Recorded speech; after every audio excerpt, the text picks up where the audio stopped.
Mais Gilles Benoît Fagbedi, lui, je suis triste pour lui parce que nous avons fait le CST ensemble.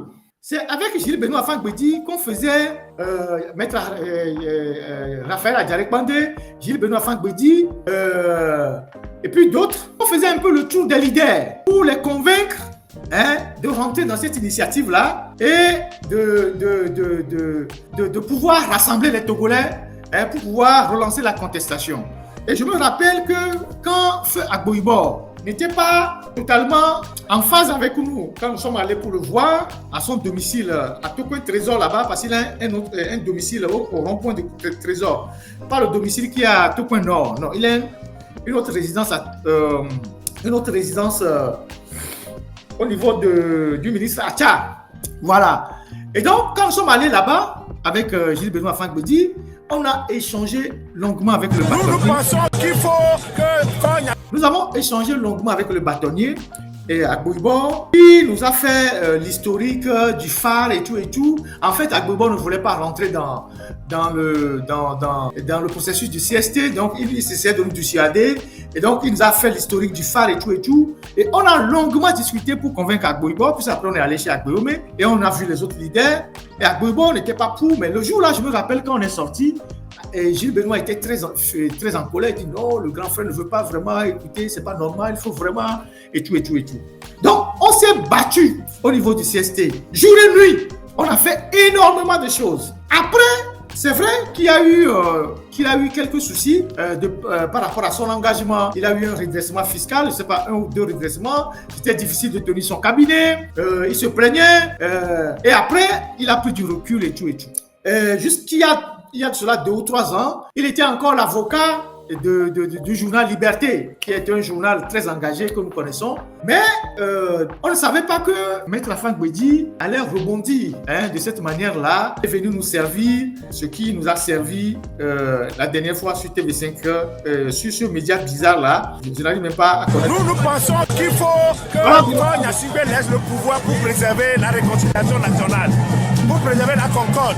Parce que lui-même, il doit se rappeler que la commission Vérité, Justice et Réconciliation qui est revenue sur la disposition de l'article 59 prescrivait ou bien recommandait qu'on revienne sur la disposition de l'article 59 pour la concorde, la cohésion, l'unité et la solidarité entre tous les Togolais.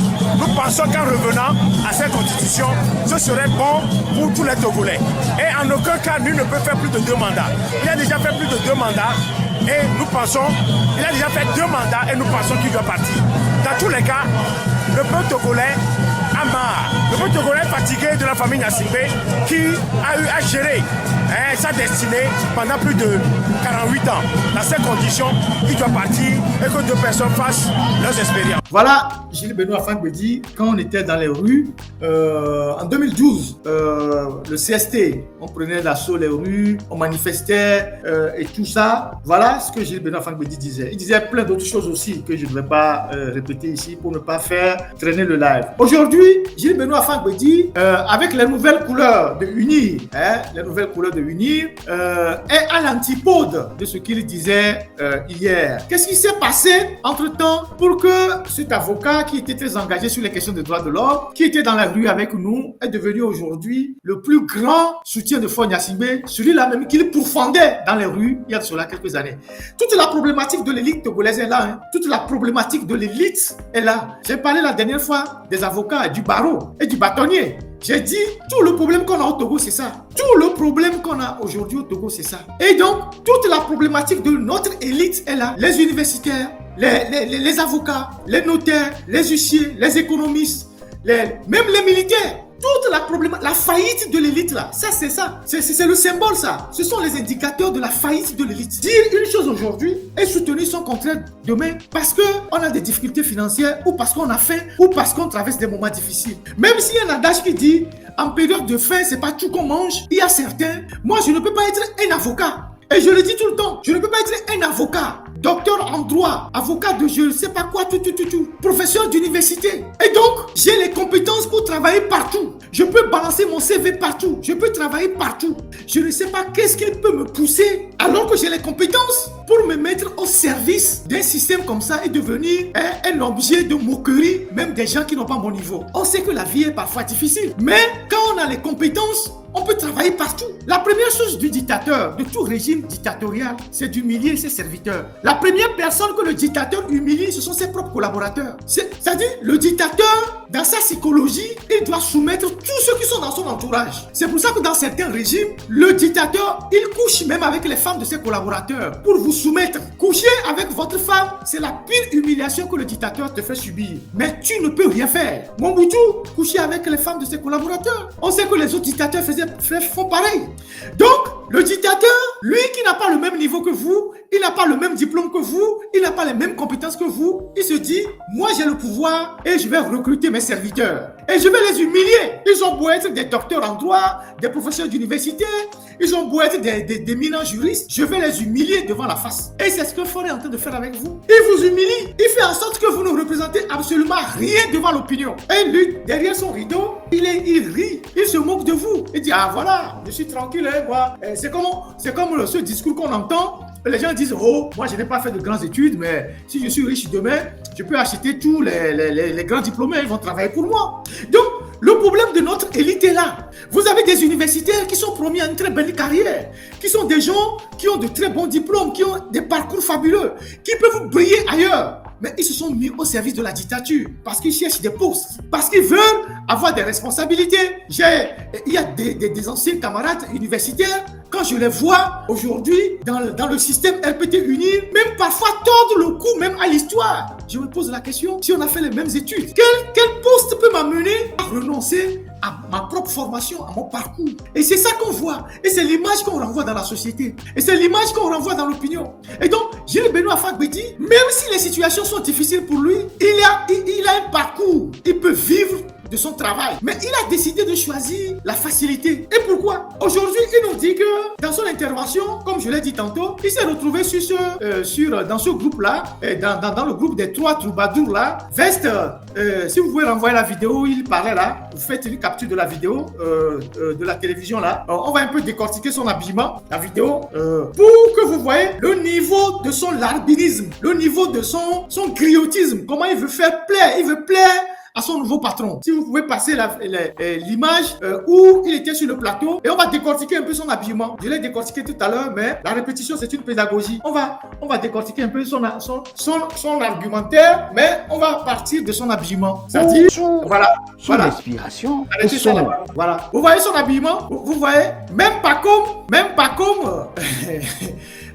comme fait attention. Mais regardez l'habillement de Gilles Benoît Fagbedi. Et vous constaterez que tout est uni sur lui, sauf les cheveux et les lunettes. Donc, il s'est tapé une veste bleue, pour être aux couleurs du monde auquel il appartient maintenant. Il s'est tapé une cravate bleue, il s'est tapé une chemise blanche. Donc, tout ça, c'est aux couleurs de Uni. Et il ne le reste qu'en réalité, à mettre la peinture bleue dans ses cheveux et à fendre le côté Mandela pour que ça soit en harmonie de la tête jusqu'aux pieds. Malheureusement, j'ai pas vu ces chaussures. Peut-être que les chaussures et les chaussettes aussi sont bleues. Voilà ce que parfois les zélés de la 24e heure font quand ils arrivent dans un nouveau camp pour se faire intéresser. Ils cassent tous les codes. Ils veulent qu'on les remarque. Ils cassent tous les codes.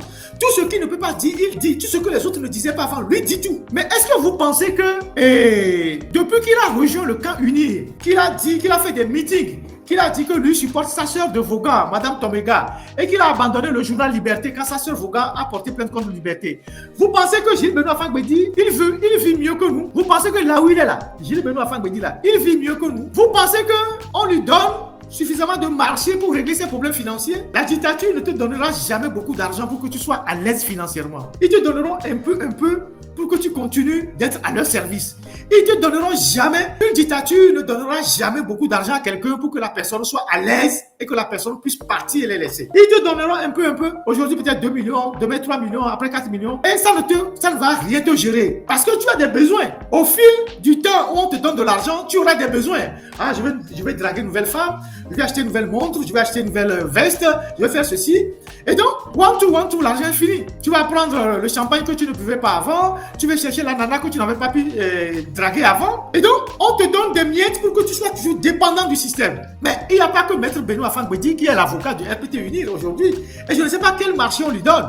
Les maîtres Ndjelé qui prennent les gros marchés au niveau de la caisse de sécurité sociale, la chambre du commerce, les gros marchés du pouvoir qui sont souvent donnés à des gens comme Maître Ndjelé. Pourquoi le pouvoir n'a pas envoyé Ndjelé sur France 24 ou sur New World TV pour défendre le régime? Maître Dandakou qui prend aussi des gros marchés dans le système, qui sont des avocats, des brasseries du système, de tout ça là. Pourquoi on ne les envoie pas eux? Et que c'est toi, Gilles Benoît Fangbedi, qui a un cabinet difficilement tenable à Tidjolé là-bas. C'est toi qu'on envoie. Tu viens nous dire que oui, que je vais te lire les chiffres de la pauvreté à Vaughan. J'ai l'impression que ça tourne pas bien dans ta tête. J'ai fait beaucoup de dossiers sur la zone des phosphates. Donc on a beaucoup écrit sur Vaughan, à Hauteuil, tout ça, jusque dans les lacs.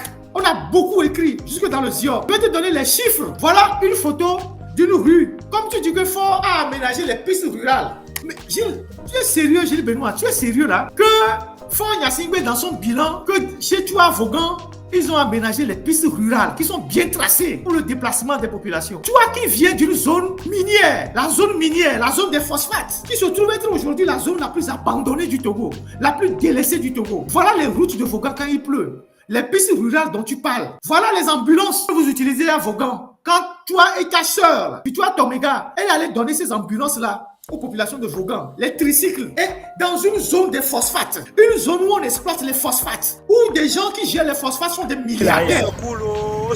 Voilà Vaughan. Pourquoi Vaughan mémoire? Pourquoi Vaughan mémoire?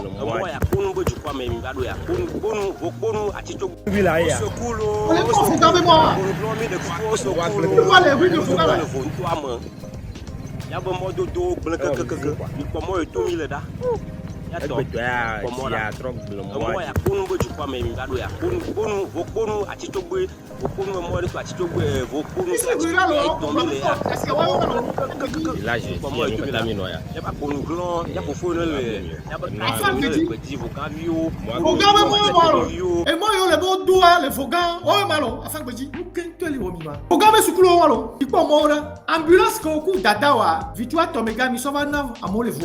Passez-moi les ambulances là. C'est ça les ambulances. Ambulance à eux.